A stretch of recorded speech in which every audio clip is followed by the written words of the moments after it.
Welcome everyone. I'm excited to kick off today's session with your ultimate guide to teaching excellence. We'll be focusing on mastering Task 2 essays and exploring how to teach IELTS writing effectively. Over the next few slides, I'll share practical tips, strategies, and insights to help you guide your students to success. Let's get started and make this a valuable learning experience together. All right, let's dive into what we'll be focusing on today. First, practice. We'll be tackling multiple high-frequency IELTS questions, which is essential for building confidence and familiarity with the exam. Next, we'll learn powerful step-by-step teaching methods specifically for essays. These methods will help you develop clear, strong responses. We'll also focus on IELTS Writing Task 2, which is arguably the most important part of the writing section. Mastering this will really boost your overall score. And finally, we'll make sure you understand the critical differences between academic and general training writing. Knowing these differences is key to tailoring your approach for each type. All these points tie back to our lesson aims today, what we want to master together. So, stay engaged and let's get started. Let's take a closer look at the core components of argumentation. First, we have organization, vocabulary, and grammar. These are the building blocks that help us structure our ideas clearly and effectively.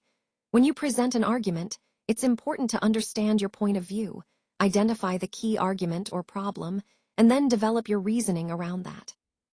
Next, we move to the skill of argue and respond. This involves not just making a point, but also engaging with counterarguments and responding thoughtfully. It's about having a dialogue rather than a one-sided statement. Now let's talk about the task. Remember, it's about quality over quantity, though in this case, quantity still matters.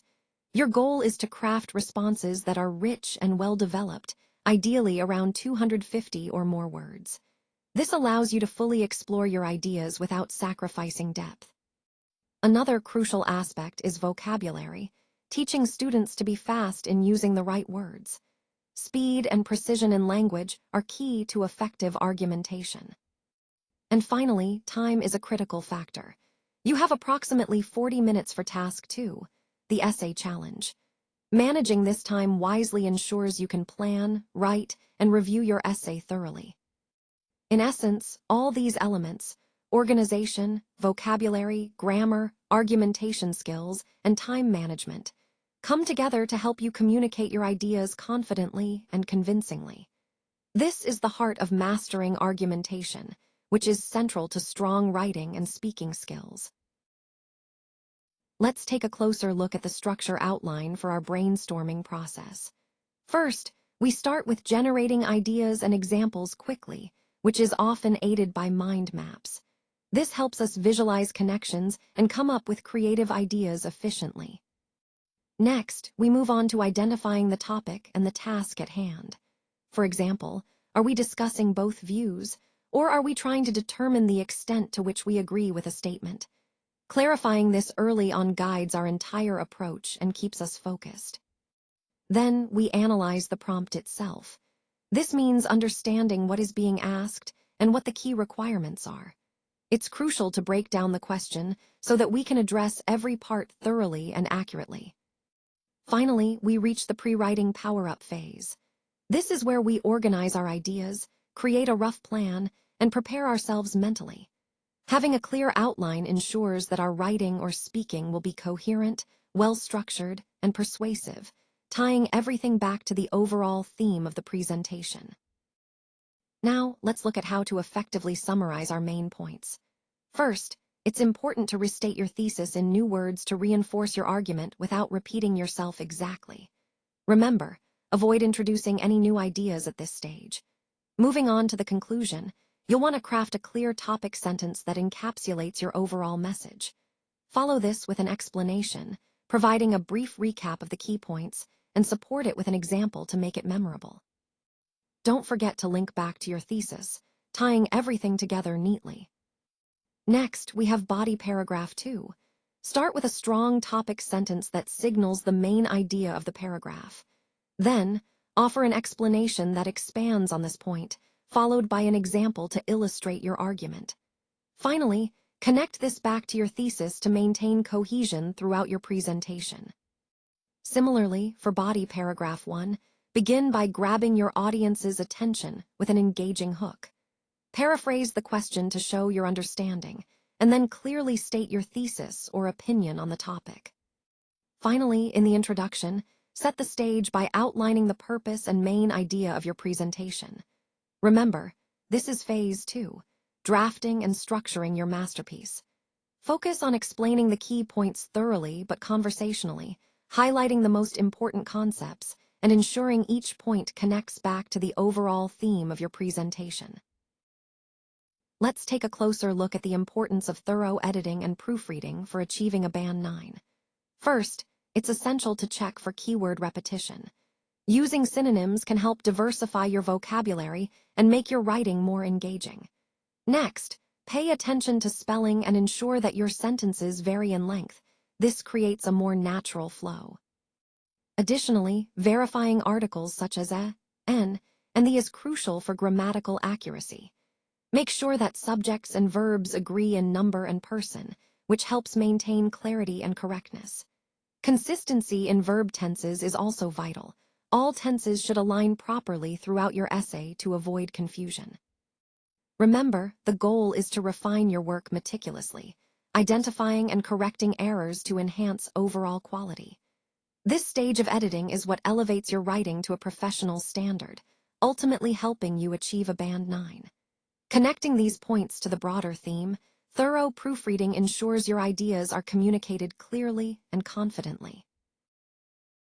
Now, let's consider the advantages of each side. On one hand, a university degree can open doors to career advancement, help with credential recognition, and provide valuable networking opportunities. It also offers a solid theoretical foundation that can be crucial in many fields. On the other hand, some argue that skills and hands-on experience are more important. They highlight that practical, immediately useful skills can lead to faster entry into the workforce and better adaptability to market needs. Real-world problem solving is often learned on the job, which can be just as valuable as formal education. Ultimately, I believe the best approach depends on the industry and individual goals. Combining both education and experience can often provide a more comprehensive foundation for long-term success. It's about finding the right balance to meet the demands of today's dynamic job market. All right, so today we're focusing on crafting a strong thesis statement within just 2 minutes. The key question here is, which side do you support more regarding increased life expectancy? Is it the positive or the negative? On the negative side, there are some clear challenges.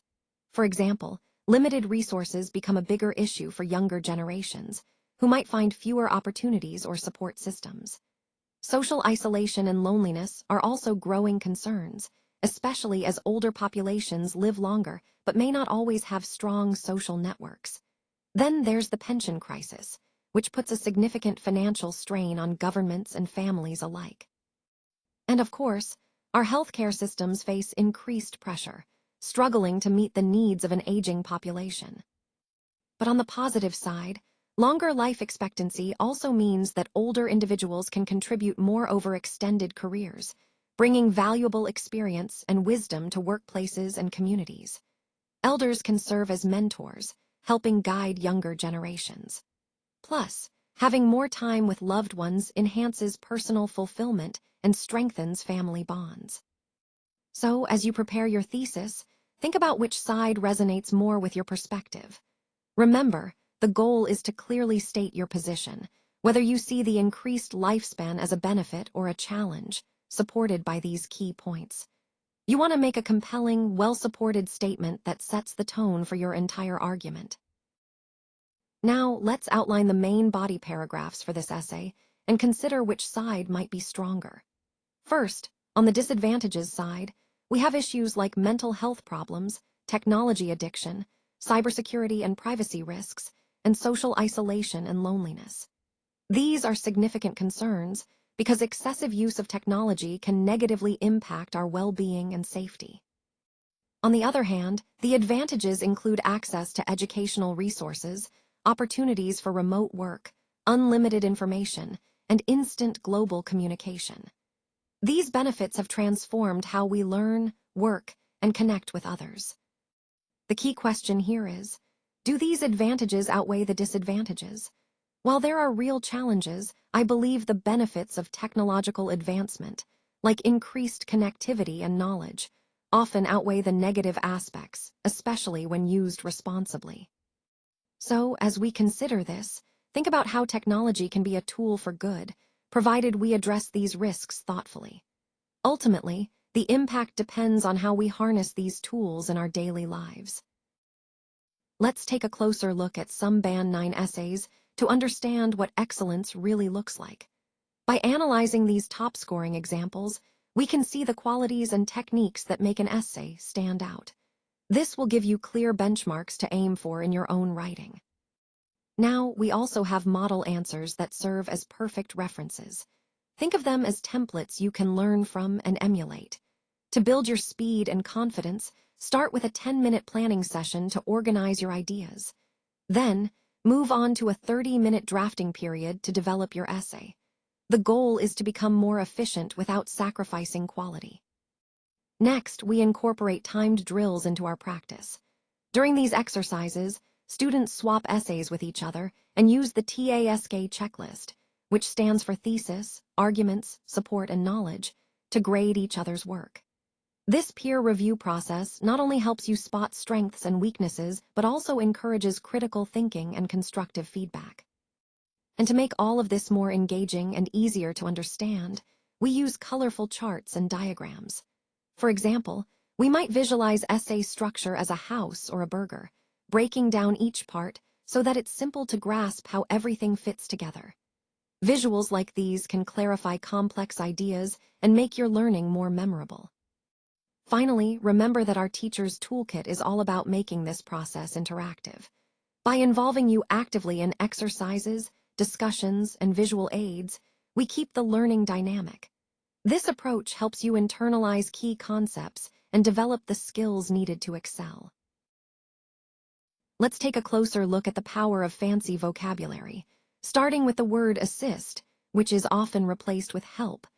But instead of just saying help, using assist, support, or enable can make your language sound more professional and precise. Next, we have numerous, which is a more sophisticated way to say many. Using words like multitude or abundance can really emphasize that you're talking about a large quantity or variety of something. Then there's paramount, indispensable, or vital. These are much stronger alternatives to important. They highlight just how crucial or essential something really is. Moving on to beneficial, which can be replaced with words like advantageous, commendable, or exemplary. These words help communicate that something is not just good, but notably positive or commendable. The key takeaway here is the power of using fancy vocabulary. It allows us to communicate more precisely, make our points stand out, and overall, elevate the quality of our language. So, next time you want to make an impression, remember these alternatives. They can really enhance your message. All right, as we come to the final slide, I want to emphasize the importance of maintaining the momentum we've built. Keep teaching, keep learning, and most importantly, keep growing. Remember, growth is a continuous journey, and each step you take reinforces your mastery. You can practice with real IELTS essay questions to build confidence and refine your skills. Implement the 4-phase process in your next class to see real improvements. Now your next steps are clear. Proofread your work, make necessary edits, draft your ideas, and plan your approach. Think of these as the building blocks of effective teaching and learning. Because, at this point, you are now a master IELTS writing teacher. I want to thank you all for your dedication and effort. Keep pushing forward, and I look forward to seeing your continued success.